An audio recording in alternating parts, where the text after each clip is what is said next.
The ocean floor hides ruins that could shatter our understanding of human history. Beneath the waves lie 20 mysterious structures, from sunken cities to impossible formations, each one a puzzle that defies easy explanation. By the end of this journey, you will discover evidence that challenges the very timeline of our past. We will explore a Japanese monument with perfect staircases carved by an unknown hand, and a geometric city found off the coast of Cuba at an unthinkable depth. What do you believe is the greatest secret the sea is keeping from us? Sharp angles and perfect staircases emerge from the ocean floor near Japan. This is the Yonaguni Monument, a sprawling complex of stone terraces that looks utterly unnatural. A local diver found it by accident in the 1980s, and it has been the center of a fierce scientific debate ever since. The main platform is massive, like a sunken pyramid, with what appear to be wide steps, straight walls, and even carved channels. Some researchers point to features that look like a carved face and a turtle-shaped rock, arguing this is clearly the work of human hands. They propose it could be a relic from a legendary lost continent, perhaps even Mu, a Pacific counterpart to Atlantis. Yet, many marine geologists offer a different explanation. They suggest that the strong currents in the area, combined with natural sandstone fracturing along existing plains, could have created all these seemingly perfect shapes by pure chance. The mystery only deepens when you consider its location in a violently active earthquake zone. How could such precise structures survive for thousands of years if they are just natural rock? Whether it is a monument from a forgotten world or a geological marvel, Yonaguni stands as a powerful reminder that the sea keeps its oldest secrets locked away. Just a few hundred miles north, another enigma lies beneath the turquoise waters of the Bahamas. The Bimini Road is a half-mile-long pathway of massive, rectangular limestone blocks, each one resting on the seafloor with an unnerving sense of order. Discovered in 1968, this submerged roadway immediately captured the imagination of the world. It looked so deliberately constructed that many saw it as the first real proof of a lost civilization, a tangible piece of the legendary Atlantis. The blocks are uniformly shaped and arranged in a near-perfect J shape, a formation that seems far too orderly to be a simple quirk of nature. Geologists have a compelling counter-argument. They explain that the stones are a type of beak rock, a natural cementation of sand and shells that can fracture into straight lines and right angles as it breaks apart over centuries. Yet, this explanation struggles to account for everything. Some investigators point to what appear to be tool marks on the stones, and evidence that the rock was quarried from another location altogether. The sheer scale and precision of the alignment feels intentional. When you place Bimini Road within its broader context, its mystery only intensifies. The surrounding area is a hotspot for other unexplained underwater formations, suggesting this might not be a solitary anomaly, but a single piece of a much larger sunken puzzle. The road does not lead to a known destination, but it points directly toward a profound possibility that a sophisticated maritime culture once thrived here, its achievements now lost to the rising seas. The debate between natural wonder and human creation feels suddenly small when you travel to the depths of the Caribbean. There, resting on an underwater plateau off the western coast of Cuba, lies a discovery that makes even Yonaguni and Bimini Road seem almost recent. In 2001, a team from a Canadian exploration company was mapping the seafloor when their advanced sonar equipment painted a startling picture. More than 2,000 feet below the surface, they found a sprawling complex of geometric formations. The high-resolution images revealed what looked like a vast urban center, complete with structures resembling pyramids, wide plazas, and what could only be described as long, straight avenues. The sheer scale of the site is breathtaking, covering an area of nearly 20 square kilometers. Its layout suggests a level of urban planning that feels undeniably intentional. The depth is the most crucial clue. For this city to have been built on dry land, it would have had to exist at a time when ocean levels were dramatically lower. That points to an age far older than any known complex in the Americas, a time when massive glaciers locked away vast quantities of water. This places its construction not just centuries, but potentially many thousands of years before the rise of the first recognized Mesoamerican cultures. Mainstream archaeology remains deeply skeptical, and their caution is understandable. No physical artifacts, no tools or pottery have ever been recovered from the crushing pressure of that abyss. Without such proof, they argue, these shapes could be an incredibly rare and complex natural formation. Yet the symmetry is staggering. How does nature carve a perfect circle or arrange a series of pyramid-like structures in such a deliberate pattern? The Cuban underwater city does not just ask us to find a lost civilization. It dares us to rewrite the entire first chapter of human history in this part of the world. If this is real, who are the people that built it, and what cataclysm forced them to abandon a metropolis to the relentless sea? Far out in the Gulf of Khambhat, a discovery was made that challenges the very cradle of civilization itself. While mapping the seafloor off India's west coast, scientists were stunned to find the sprawling outlines of a vast city, submerged under more than 100 feet of water. The sonar images revealed distinct geometric formations, including what looked like foundations, walls, and a complex network of drainage channels. This was not just a collection of mysterious shapes. Dredging the site brought up physical proof, including pieces of pottery, beads, and even human bones. When these artifacts were subjected to carbon dating, the results sent a shockwave through the archaeological community. The materials were dated to approximately 9,500 years old. To understand how staggering that date is, consider that this city would have existed a full 5,000 years before the rise of the Indus Valley civilization, which was previously considered the oldest advanced culture in the region. This single finding suggests a sophisticated, urban society was thriving at a time when mainstream history tells us humans were only just beginning to farm. How could such a complex society have existed, only to be completely erased from our collective memory? The implications are profound, forcing a complete re-evaluation of the timeline for human civilization. Of course, such a radical claim is met with intense scrutiny. Skeptics argue that the powerful tidal currents in the Gulf could have moved older artifacts from other locations, depositing them together on the sunken site and creating a false picture of an ancient city.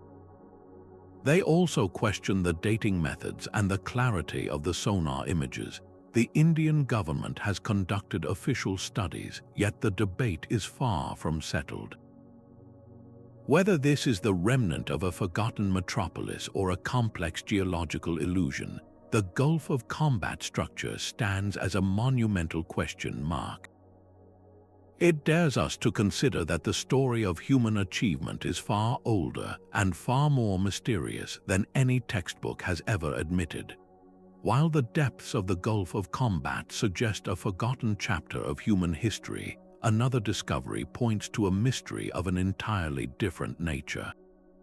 In the cold, dark waters of the Baltic Sea, a team of Swedish treasure hunters made a find in 2011 that defies every conventional label.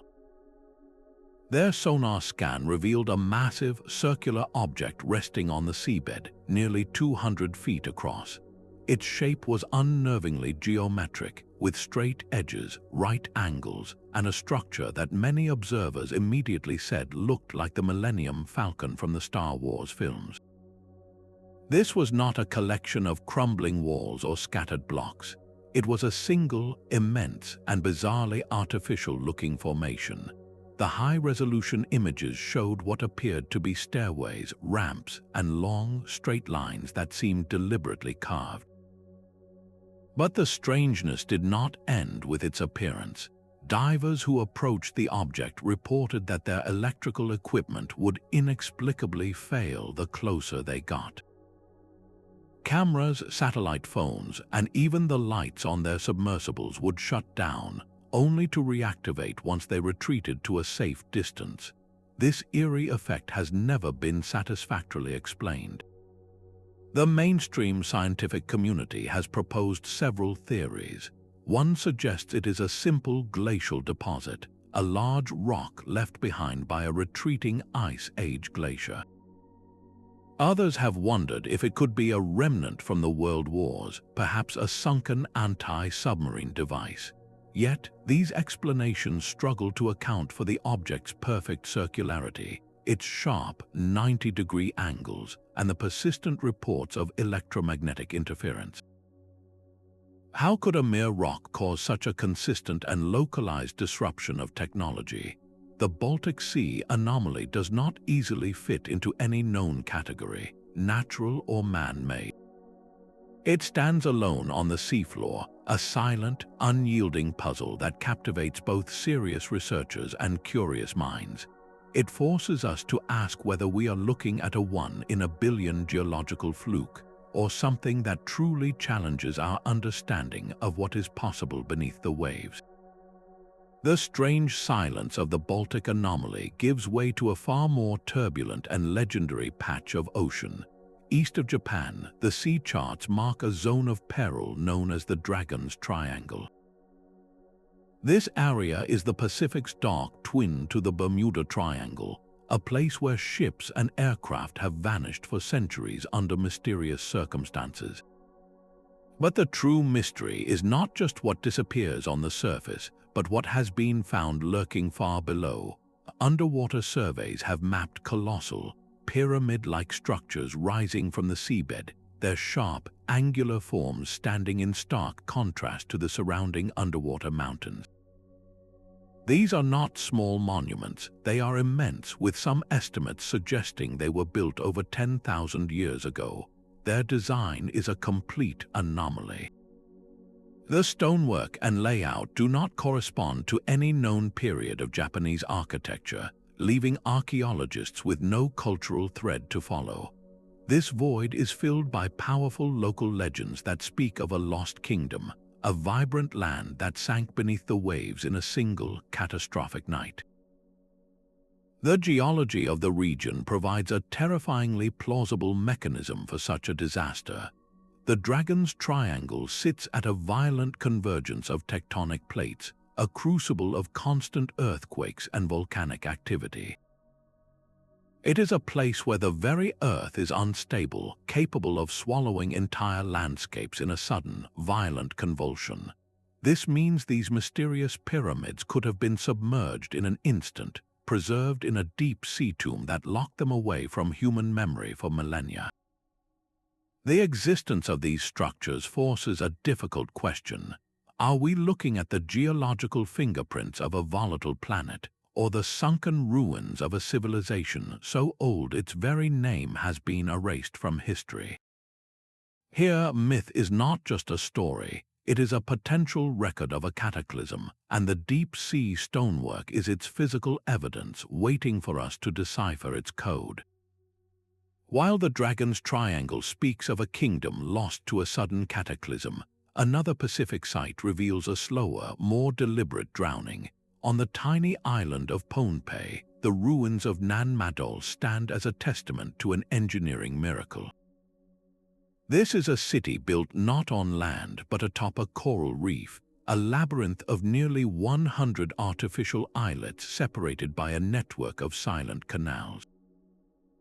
Its name literally means the spaces between, referring to these watery channels that weave through the ruins. The scale is almost incomprehensible. The entire complex was constructed from colossal basalt logs, each one a hexagonal or octagonal prism weighing many tons. These stones were quarried on the other side of the island, and the question of how ancient builders transported them across miles of water and then assembled them into towering walls remains one of the great unsolved puzzles of the ancient world. The sheer effort involved suggests a powerful, centralized society with immense resources and a very specific purpose. That purpose becomes clearer when you look to the sky. The main buildings are precisely aligned with the movements of the sun and stars, indicating the builders possessed sophisticated astronomical knowledge. The most sacred islet was a place of ritual, a spiritual center where the living could commune with the ancestors. But the true mystery of Nan Madol lies beneath the turquoise water that laps at its walls. The foundations of the outer islets vanish into the sea, and submerged structures extend far beyond the currently visible complex. This compelling evidence suggests that what we see today is only the inner core of a much grander city. The rest, its sprawling suburbs and outer precincts, now lie completely drowned. Researchers analyzing the local sea level history confirm that the coastline has changed significantly over the past millennium. This means that when Nan Madol was at its peak around 1,000 years ago, a substantial portion of its territory was dry land. The ocean did not swallow this city in a single night. It crept in century by century, slowly reclaiming the edges of a magnificent creation. This slow-motion disappearance makes Nan Madol a different kind of mystery. It is not a question of a sudden apocalyptic event, but of a long, losing battle against the inevitable rise of the sea. The submerged foundations are not merely ruins. They are a ghostly outline of the city's original, grander design, a blueprint for a metropolis that was ultimately defeated by the very element its builders so masterfully harnessed. From the slow drowning of Nan Madol, we travel to a place where the past literally runs off a cliff and into the sea. On the Mediterranean island of Malta, the landscape is scarred by one of archaeology's most enduring puzzles, the Ruts. These are not mere scratches on the rock. They are deep, parallel grooves carved with incredible precision into the island's hard limestone. For centuries, they have crisscrossed the land like the tracks of a giant, ancient railway system. But the true mystery begins where the land ends. These stone channels do not simply stop at the coastline. Many of them run straight off towering sea cliffs, disappearing beneath the waves and continuing their path along the submerged seabed. Seeing them vanish into the deep blue is a profoundly unsettling experience. It is as if you are witnessing a snapshot of a world that no longer exists, a moment frozen in stone when the sea was not there. The logical conclusion is as staggering as it is simple. When these ruts were carved, the Mediterranean was dramatically lower, and Malta was almost certainly connected by a land bridge to Sicily, over 100 kilometers away. This places the creation of the Ruts in a period of profound global change, at the end of the last ice age, when melting glaciers were just beginning to raise ocean levels. We are looking at tracks that are not thousands but potentially over 10,000 years old. Their purpose remains fiercely debated. Were they created by heavy sleds dragging stones for the island's mysterious megalithic temples? Could they have been part of a sophisticated system to channel water for irrigation? The underwater portions are the key, yet they remain largely unexplored, a silent, submerged roadmap holding the ultimate clues. What civilization needed this vast network of tracks? And where were they going with such urgency that their path now leads into an aquatic abyss? The Malta cart ruts are more than just tracks. They are a ghostly imprint of a lost geography, a direct line to a time when the world's coastlines were drawn in a completely different place, concealing the daily journeys of a people whose name we will never know. The silent tracks of Malta lead us to a very different body of water, where another set of stones tells an equally ancient story. In the freshwater depths of Lake Michigan, a team searching for sunken ships found something far older and more enigmatic than any wreck.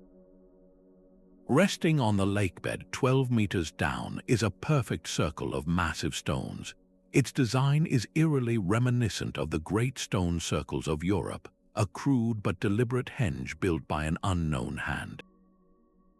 But the most startling feature is a single, large rock within the formation that appears to bear the carving of a mastodon. This is not just an abstract symbol.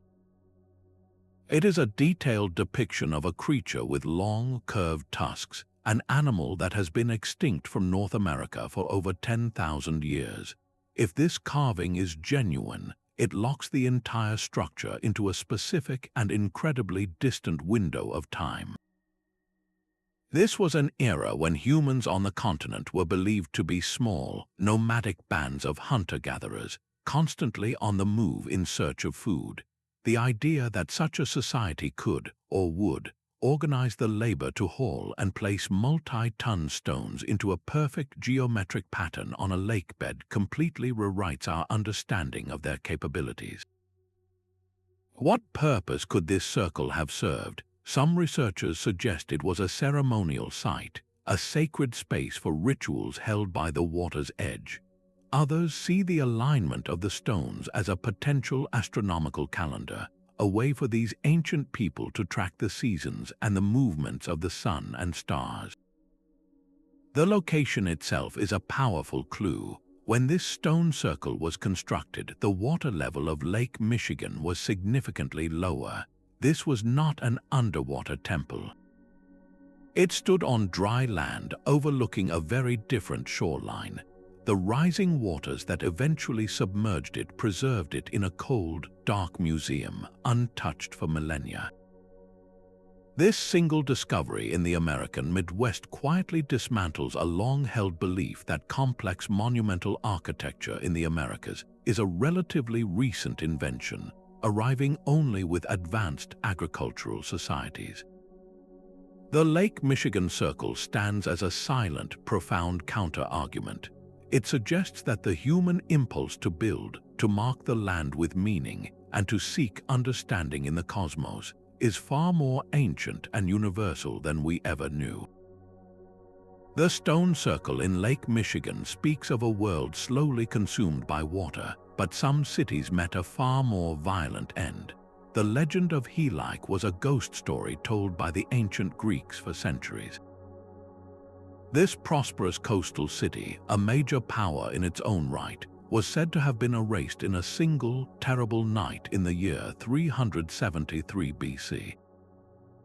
According to the accounts, a massive earthquake struck, followed by a colossal tsunami that dragged the entire city and all its inhabitants into the depths of the Corinthian Gulf.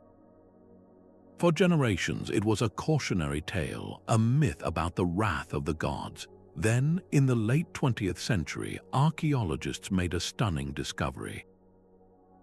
The ruins of Helike were not lost at sea, but were found buried deep beneath the silt and soil of a coastal lagoon. Excavations revealed the bones of the city itself, collapsed walls, shattered pottery, and the haunting outlines of its ancient streets, all preserved in a waterlogged tomb. This was not a legend, it was a crime scene, and the evidence pointed to a catastrophic, real-world disaster. The city's rediscovery did more than just confirm an old story. It provided a perfect, tangible model for how a vibrant civilization can be instantly wiped from the map and memory. Helike's fate is a sobering lesson in the raw power of nature and the profound fragility of our own creations. Yet, its discovery also ignites a powerful hope. If one sunken city, spoken of only in whispers for over 2 millennia, could be found, then what others are still out there, waiting for their stories to be pulled from the mud and the murky deep. Far out in the Atlantic, the seafloor near the Azores Islands holds a secret that seems ripped from a science fiction novel. Sonar scans have mapped colossal pyramid-shaped structures rising from the abyss, their silhouettes stark and geometric against the dark seabed. These are not small anomalies. Some of these formations are estimated to be over 60 meters tall, dwarfing many of the pyramids we know from the deserts of Egypt and Central America. Their shape is not a rough, mountain-like triangle. The images suggest a startling symmetry, with sides that appear unnervingly straight and a base that seems perfectly aligned with the cardinal directions. This is not what one expects to find on a volcanic seabed. The immediate reaction from official geological surveys was to classify them as natural seamounts, formations created by ancient volcanic activity. They point out that the entire Azores archipelago is a volcanic hotspot, and nature is perfectly capable of creating conical shapes. Yet, the precision of the alignment and the sharpness of the angles continue to raise profound questions. How often does a random volcanic process produce such a clean, pyramidal form, not just once but in a cluster? The location itself is a crucial piece of the puzzle.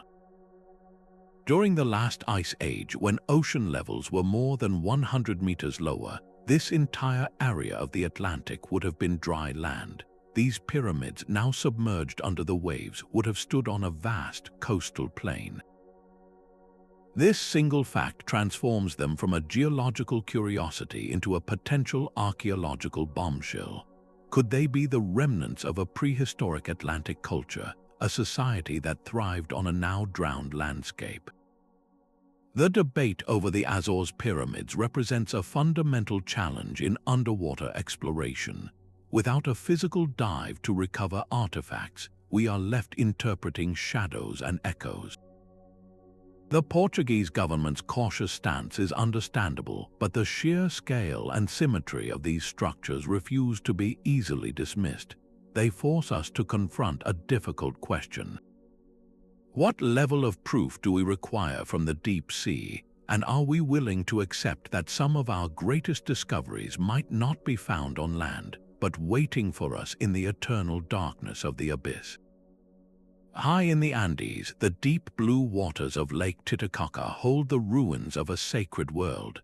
This is not a legend whispered by the waves of an ocean, but a tangible discovery made by divers exploring the lake's cold, dark bottom.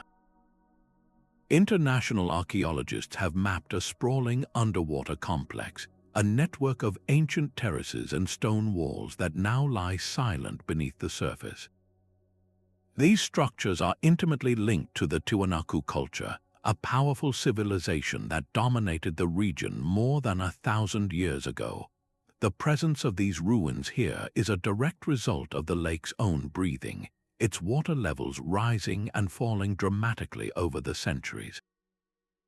What was once a bustling ritual center on the shore slowly became a sunken shrine, a transformation that had a remarkable effect. The water acted as a perfect preservative, sealing away a treasure trove of history from the ravages of time and air. Divers have recovered stunning artifacts from the silt, including intricate gold ornaments and finely crafted ceremonial items, all left as offerings to forgotten gods. These are not the discarded tools of daily life. They are objects of immense spiritual significance, telling us that this was a place of profound ceremony. Lake Titicaca's hidden ruins offer a powerful lesson. Water does not only conceal the past, it can also protect it with a gentle, cold embrace, saving these delicate treasures for a future generation to finally understand. The sacred ruins of Lake Titicaca show water preserving history, but in the Arabian Sea, another discovery shows it confirming legend. Off the western coast of India, the modern city of Dwarka stands as a pilgrimage site, revered as the ancient kingdom of the god Krishna. For centuries, the stories were considered pure myth. Sacred texts described a city of unparalleled splendor, with palaces made of gold and silver, which was consumed by the ocean the moment Krishna departed from the world. Then, marine archaeologists began to explore the waters just offshore. What they found would send ripples through both the scientific and religious communities. They uncovered the remains of a massive stone settlement, submerged beneath the waves. The layout was staggering. Sonar maps revealed a large, fortified area, protecting what was clearly a major urban center. Divers brought up stone anchors, pottery shards, and other artifacts from the seabed. When these materials were subjected to carbon dating, they were found to be several thousand years old. This was not a small village. The scale of the structures, including the foundations of a massive pier, pointed to a powerful and sophisticated port city, one that would have dominated ancient maritime trade routes. The dating placed its existence squarely within the broad time frame suggested by the ancient epics. For many, this was a moment of profound validation. It seemed that the myth of Krishna's glorious city sinking beneath the waves was not a fanciful story, but a poetic record of a real, catastrophic event. A powerful earthquake or a sudden rise in sea level could have easily drowned this coastal metropolis, its memory preserved for millennia in sacred verse. Skeptics, of course, offer a more grounded interpretation. They see not a divine kingdom, but an important historical settlement, perhaps one of the many Harappan port cities that met a sudden, watery end. They argue that over time, the memory of this real disaster became woven into the grand tapestry of mythology, its king transformed into a god, yet the distinction almost does not matter. Dwarka's true power lies in its ability to bridge two worlds. It stands as a stunning example of how the line between myth and history is not a solid wall, but a shoreline, constantly shifting with each new discovery from the deep. If one legendary sunken city can be proven to have a basis in fact, it forces us to look at every other ancient tale of lost lands with new and far more curious eyes. Not far from the strange silence of the Baltic anomaly, another deep-sea puzzle emerged from the sonar scans.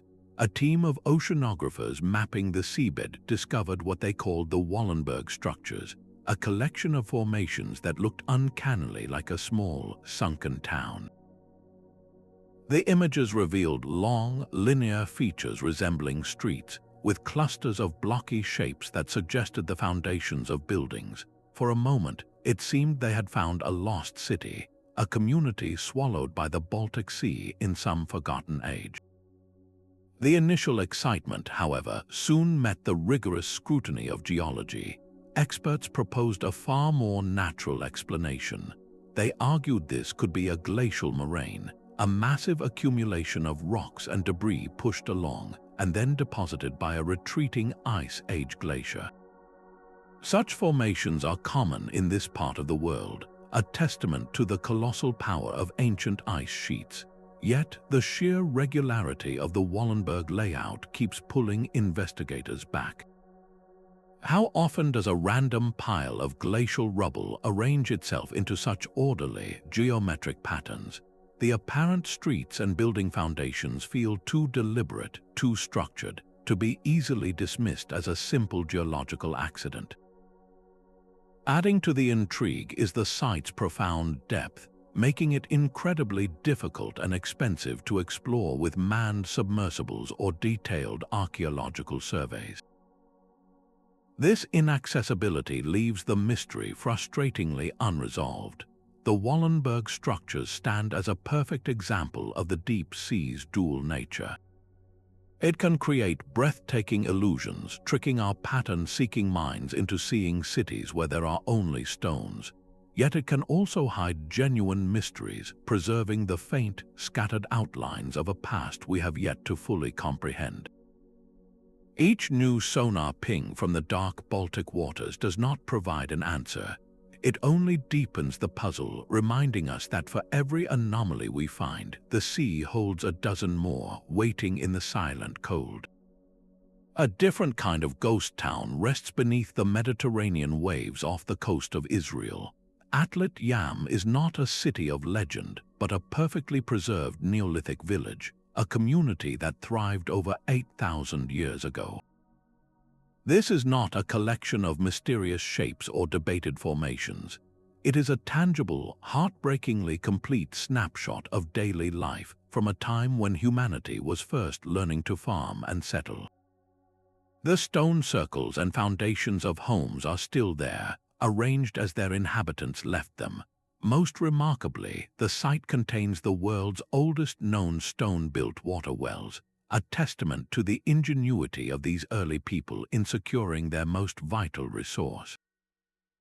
The village inundation was not a sudden catastrophe, but a slow, relentless process. As the last ice age glaciers melted, sea levels crept upward century after century, eventually claiming the land and forcing the community to abandon their homes.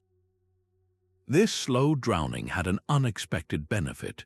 The water and layers of protective sand acted like a time capsule, sealing away organic materials that would have normally rotted into dust. Wooden tools, plant remains, and even the bones of the villagers themselves were kept in a state of remarkable preservation. It is within these bones that researchers found another profound clue. Skeletal remains show clear signs of tuberculosis, pushing back the known history of this devastating disease by thousands of years. This single finding rewrites medical history, proving that this scourge haunted humanity far earlier than anyone had believed. Atlit Yam's power lies in its intimacy. It is not a grand monument to lost kings, but a silent record of ordinary people facing an insurmountable challenge. Their story is a stark reminder that climate change is not a modern invention, but a force that has shaped human destiny since our earliest days. The slow rise of the sea that swallowed their village is the same process that threatens coastal communities today, connecting our future directly to their ancient past. The silent, preserved world of Atlit Yam gives way to a discovery that feels less like a village and more like a single, perfect question carved in stone. Resting on the floor of the Adriatic Sea, just off the coast of Croatia, is a massive, almost perfectly round sphere. This is not a rough boulder. It is a smooth, 3-meter-wide ball of stone weighing several tons that seems to defy the chaotic nature of the seafloor. Its symmetry is so striking that it looks as if it were shaped by a master sculptor and then deliberately placed in the deep. The immediate mystery is one of origin. Geologists point to a rare but natural process called concretion, where minerals cement sediment into a hard mass that can, under very specific conditions, erode into a spherical shape over millions of years. Yet the precision of the Croatian sphere pushes the limits of that explanation. How often does nature, with its random forces of water and weather, produce a form of such geometric perfection? The sphere's very existence draws an irresistible comparison to the famous stone spheres of Costa Rica. Those monumental orbs, crafted by pre-Columbian peoples from solid granite, dot the Central American landscape, their purpose and method of creation still debated by archaeologists. But the Croatian sphere is unique. It is an isolated underwater anomaly with no known counterparts in the region and no obvious connection to any known culture that inhabited the Adriatic coast. Its location is the second part of the puzzle. The sphere was found in an area rich with archaeological potential, near islands and sea lanes used since antiquity. This single, heavy object raises profound questions. Could it be a navigational marker for a forgotten seafaring people, a sacred object representing a celestial body, or perhaps a demonstration of artistic and engineering skill that was lost to time? The effort required to shape such a massive stone with primitive tools would have been immense, suggesting it held a significance that we can no longer comprehend. This solitary sphere does more than just puzzle us. It serves as a powerful reminder that the ocean floor is a museum of the unique. It holds artifacts that have no parallel on dry land, singular creations that challenge our categories and force us to reconsider the breadth of ancient human expression. What other solitary masterpieces lie in the dark, waiting to be found? The silent perfection of the Croatian sphere gives way to a much darker and deeper mystery. Far below the surface of the Black Sea, a unique environment creates a time capsule unlike any other. Beneath a certain depth, the water is completely devoid of oxygen, a condition known as an anoxic state. In this sterile, dark world, wood and other organic materials do not rot. They lie in a state of perfect preservation for thousands of years. This is why explorers have discovered ancient shipwrecks resting on the seabed with masts still standing and rudders intact, looking as if they sank only yesterday. But the real prize is not the ships. Sonar surveys have painted a more profound picture across the seafloor, revealing what appear to be the straight lines and right angles of building foundations, the ghostly footprints of entire settlements. These structures are found at depths that should have been dry land, pointing to a time when the Black Sea was not a sea at all, but a much smaller freshwater lake surrounded by fertile shores. This discovery is at the heart of a controversial scientific theory, the Black Sea Deluge hypothesis. It proposes that around 5,600 BC, a cataclysmic event occurred. As the glaciers from the last ice age melted, the rising Mediterranean Sea is believed to have burst through the natural land dam at the Bosporus. What followed was a torrent of biblical proportions, a waterfall that roared for months, perhaps even years, pouring salt water into the freshwater basin below. The lake level rose violently, swallowing the surrounding landscape and transforming it into the Black Sea we know today. If the submerged structures are verified as human-made, they would be the drowned villages of the people who lived through this apocalyptic event. They would be direct physical evidence of a real-world flood that could have inspired ancient deluge myths found in cultures across the region. The implications are staggering. This single discovery could lock a pivotal moment of human prehistory to a specific date and location. It could explain the sudden dispersal of early farming communities from this area into Europe as populations fled the rising waters. The silent, oxygen-free depths of the Black Sea are not just preserving wood and stone. They are holding onto the very blueprint of a lost world, a map of human settlement drawn just before the world they knew was erased forever by the sea. The silent, oxygen-free world of the Black Sea preserves a cataclysm, but in the calm, fresh waters of Central Europe, a different kind of mystery lies in plain sight. In Lake Constance, a vast body of water nestled between Germany, Switzerland, and Austria, divers have discovered something that transforms the entire lakebed into an archaeological puzzle. Stretching across the bottom are hundreds of stone cairns, deliberate piles of rock arranged in long, purposeful lines. These are not random stones tossed by the waves. Each cairn is a constructed mound, a testament to a deliberate and organized hand. They date back to the Neolithic period, a time when humans were first establishing permanent settlements and farming the land. The fact that they are now entirely submerged tells a clear story of environmental change. When these cairns were built, the shoreline of Lake Constance was in a different place, and the water level was significantly lower. The people who made them were living and working on land that is now buried under meters of water. This single detail connects their world directly to ours, showing how a changing climate has always reshaped the human story. The true enigma is their purpose. Why would a prehistoric community invest so much collective labor in piling up stones on a lakeshore? One compelling theory is that they were part of an intricate fishing system. The lines of cairns could have acted as artificial reefs or weirs, creating structures that would channel fish into specific areas, making them easier to catch with nets or traps. This shows a deep, intuitive understanding of aquatic ecosystems. Another possibility is that they served as territorial markers, dividing the lakeshore between different family groups or clans in a society that was becoming more settled and defined. The stones would have been a permanent, undeniable claim on the landscape, yet the arrangement feels almost ceremonial. Could these lines of cairns have been a ritual pathway, a physical representation of a spiritual journey undertaken along the water's edge? The systematic nature of the project is its most telling feature. Building hundreds of these structures was not the work of a single person.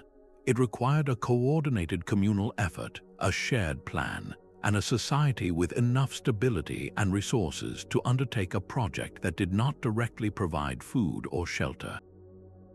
This was a society that was modifying its environment on a grand scale, not just for survival, but for a purpose we can only guess at. The cairns of Lake Constance are more than just piles of rock. They are the silent sentinels of a lost way of life, guarding the secrets of the very first people who looked out across this same water and decided to leave their mark upon the world. Even the most deliberate stone structures can be broken by time, a truth made hauntingly clear in the Sicilian Channel. Resting on the seabed between Sicily and Tunisia, a colossal stone monolith lies fractured in two massive pieces. This is not a natural formation. The 12-meter-long block of stone, weighing an estimated 15 tons, bears the clear signature of human hands. Its most telling features are a series of 3 regular, cylindrical holes drilled with precision through its surface. These are not random cracks or erosions. They are man-made boreholes, each one about 60 centimeters in diameter, evidence of a sophisticated construction project undertaken in a world we can no longer see.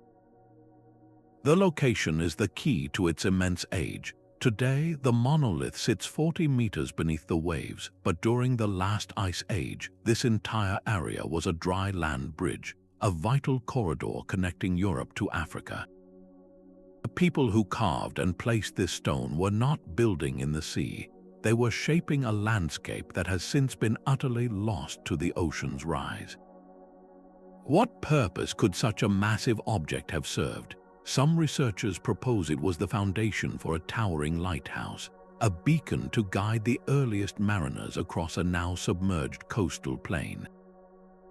Others see it as the central pillar of a ceremonial site, a sacred stone for a community that lived where fish now swim. Its strategic position also suggests it could have been a navigational marker, a fixed point for measuring distances in a world without maps. Whatever its original function, the scale of the work is staggering. Quarrying, moving, and precisely drilling a stone of this size required not just immense effort, but a shared vision and a coordinated society. This single, broken monolith forces us to expand the map of prehistoric human activity far beyond the current shorelines of the Mediterranean. It is a silent, sunken monument to the ambition of our ancestors, proving that their world and their engineering prowess was far grander than the dry land alone has ever revealed. The fractured monolith of Sicily speaks of a lost world, but off the coast of southern Greece, an entire city sleeps in the shallow, sun-drenched waters. Pavloptri is not a collection of mysterious shapes or debated foundations. It is a complete Bronze Age town, its layout so perfectly preserved that you can still walk its submerged streets. Dating back over 5,000 years, this is the oldest known submerged city in the world, a time capsule from an era when the pyramids of Egypt were still new. Its plan is astonishingly clear. Archaeologists have mapped a complex network of streets, the distinct outlines of homes, public buildings, and even chamber tombs carved directly into the bedrock. But the most telling feature of all is its sophisticated harbor facilities, a design that marks Pavloptri as a major center for maritime trade. This was not an isolated village. It was a bustling port, a hub where goods, ideas, and cultures converged from across the ancient Mediterranean. Its submersion was a gradual process, a slow drowning that allowed the sand and sea to gently blanket the city, protecting it from the eroding forces of wind and wave that destroy so many terrestrial sites. Unlike the contentious debates surrounding Yonaguni or the Baltic Anomaly, Pavloptri is widely accepted by the archaeological community. Its authenticity is beyond question, and that is precisely what makes it so profoundly important. It provides an invaluable, unambiguous blueprint for understanding early urban planning and the daily rhythms of a seafaring society. We can see how they organized their space, where they lived, worked, and buried their dead. This single site offers more concrete information about Bronze Age life than a dozen crumbling ruins on land, yet its very clarity raises a haunting and inevitable question.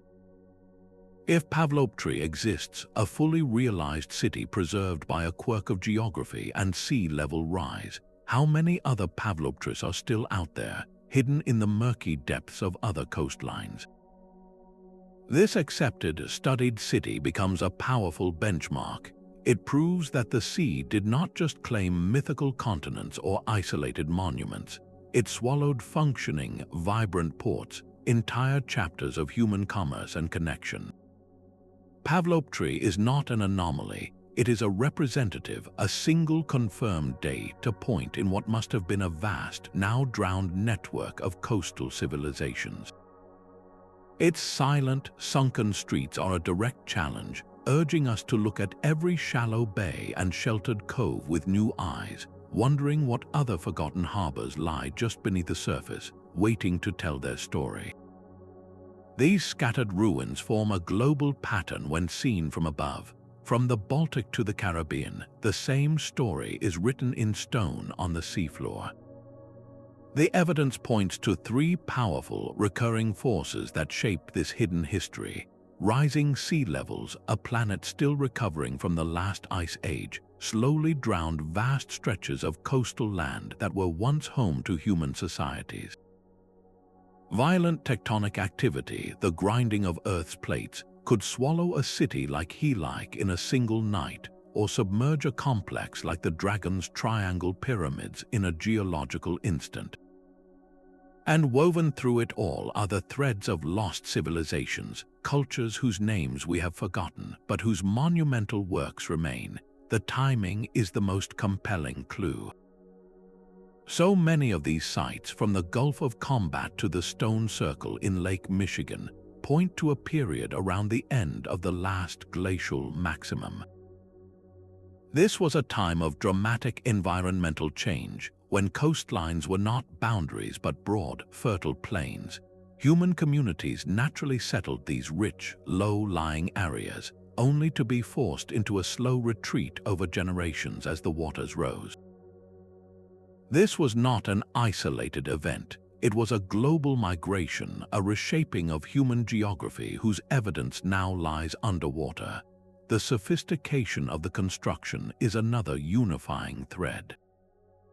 The drilled monolith in the Sicilian Channel, the astronomical alignments at Nan Madol, and the urban planning of the Cuban city all suggest a level of knowledge and social organization that we are only beginning to comprehend.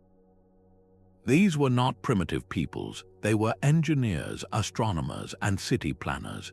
Their achievements force us to question the linear narrative of history, the simple idea that civilization progressed in a straight, upward line from a single point of origin. What if human development was not a steady climb, but a series of peaks and valleys, with some of the highest peaks now submerged beneath the waves?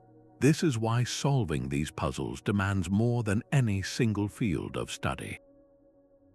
A geologist can explain how sandstone fractures, but cannot decipher the purpose of a carved staircase. An archaeologist can date a piece of pottery, but may not recognize the signs of a cataclysmic tsunami in the seabed. The true picture will only emerge when these disciplines converge, when sonar maps are read with the same care as ancient texts. The collective weight of these 20 sites is overwhelming. They are not 20 separate anomalies, they are 20 chapters of a single, sprawling story, a chronicle of human resilience and adaptability in the face of a changing planet. This is our submerged heritage, a lost world lying just beyond the shoreline, waiting for its story to be told in full. Our journey across the ocean floor reveals a world that is both alien and intimately our own. From the debated terraces of Yonaguni to the silent, accepted streets of Pavloptri, these 20 structures are not isolated curiosities. They are scattered pages from a single, submerged chapter of the human story, a chronicle written in stone in places we can no longer easily walk. Each one, from the Baltic's strange silence to the Caribbean's impossible depth, adds a crucial piece to a puzzle we are only just beginning to assemble. They remind us that our history is not confined to the dry land we inhabit today, but extends far beyond the current shorelines into realms now ruled by pressure and shadow. These enigmas defy any single, simple explanation, inviting not swift answers but continued exploration and open-minded inquiry. They demand that we look past the boundaries of individual scientific disciplines and consider a bigger, more interconnected picture. As our technology advances with new submersibles and more precise sonar, we may one day pull definitive proof from the abyss, solving mysteries that have captivated us for generations. Yet for now, these sunken worlds stand as magnificent monuments to the unknown, urging us to look deeper, to question more, and to remember that the greatest secrets are often hidden in plain sight, just beneath the surface of the waves. Thank you for diving into these depths with us. If this exploration of our submerged past captivated you, please share your thoughts on which structure intrigues you most in the comments below.